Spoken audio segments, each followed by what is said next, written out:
Andhra Pradesh medical dental అడ్మిషన్ల కోసం ప్రభుత్వం తీసుకొచ్చిన కొత్త జీవో 102 పై రాజకీయ విమర్శలు ముదిరిపోతున్నాయి. ఈ జీవో బీసీ రిజర్వేషన్ విద్యార్థుల హక్కులకు భంగం కలిగించేలా ఉందని బీసీవై పార్టీ అధినేత బోడే రామచంద్ర యాదవ్ తీవ్ర స్థాయిలో మండిపడ్డారు. గత 6 ఏళ్లుగా ఎలాంటి వివాదాలు లేకుండా అమలవుతున్న జీవో 151ను పక్కన పెట్టేసి కొత్త జీవో తీసుకురావటం వెనుక ప్రభుత్వ ఉద్దేశం ఏంటని ఆయన ప్రశ్నించారు.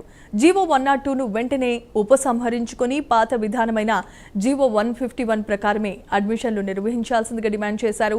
లేకపోతే విద్యార్థులతో కలిసి రాష్ట్ర వ్యాప్తంగా ఉద్యమాలు చేపడతామని ప్రభుత్వానికి హెచ్చరిక జారీ చేశారు.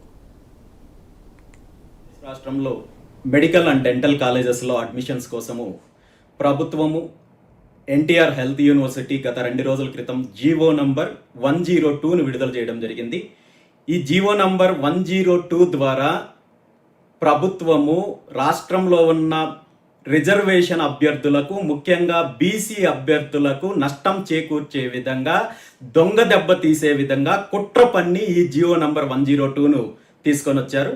గతంలో 2019లో మాన్యువల్ అడ్మిషన్స్ నుండి ఆన్లైన్ అడ్మిషన్స్ మార్చినప్పుడు ఈ ఆన్లైన్ అడ్మిషన్స్ ద్వారా ఆప్షన్స్ చూజ్ చేసుకునే ప్రక్రియలో రిజర్వేషనల్ క్యాండిడేట్స్కి నష్టం జరుగుతోందని కొంతమంది కోర్టుకు వెళితే హైకోర్టు కూడా ఈ విధానంలో రిజర్వేషన్ అభ్యర్థులకు నష్టం జరుగుతుందని చెప్పి దీని మీద ఒక నివేదిక తయారు చేయాలని చెప్పి 6 మంది సభ్యులతో కూడిన ఒక ఎక్స్పర్ట్ కమిటీని నియమించడం జరిగింది. ఇందులో 2 సీనియర్ ఐఏఎస్ ఆఫీసర్లు, 2 సీనియర్ అకాడమిషియన్స్, 2 సీనియర్ హైకోర్టు అడ్వకేట్స్తో కూడిన ఒక ఎక్స్పర్ట్ కమిటీని నియమించి ఆ కమిటీ ఇచ్చిన నివేదిక ప్రకారము 2020లో ప్రభుత్వము జీవో నంబర్ 151ను విడుదల చేసి గత 6 సంవత్సరాల నుండి ఈ జీవో నంబర్ 150 ద్వారా అడ్మిషన్స్ జరుగుతున్నాయి.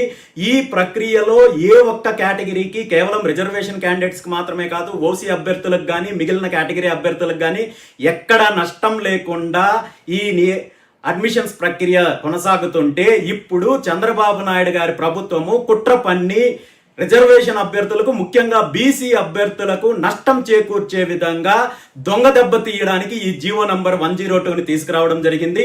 గతంలో కూడా 2018లో చంద్రబాబు నాయుడు గారు అధికారంలో ఉన్నప్పుడు జీవో నంబర్ 550ని రద్దు చేసి బీసీ విద్యార్థులకు నష్టం చేకూర్చే విధంగా ప్రయత్నం చేస్తే ఆనాడు బీసీలు పోరాటం చేసి ఆ నిర్ణయాన్ని వెనక్కి తీసుకునే విధంగా తీసుకురాగలిగారు. ఇప్పుడు మళ్ళీ అదే కుట్ర చేసి జీవో నంబర్ 102 ద్వారా బీసీ అభ్యర్థులకు నష్టం చేకూర్చే విధంగా ప్రభుత్వం ప్రయత్నం చేస్తోంది. దీన్ని వెంటనే ఉపసంహరించుకోవాలి. గతంలో జీవో నంబర్ 151 ద్వారా ఏ విధంగా అడ్మిషన్స్ జరిగాయో మెడికల్ అండ్ డెంటల్ అడ్మిషన్స్ అదే ప్రక్రియ ద్వారా కొనసాగించాలని చెప్పి బీసీవై పార్టీ డిమాండ్ చేస్తోంది.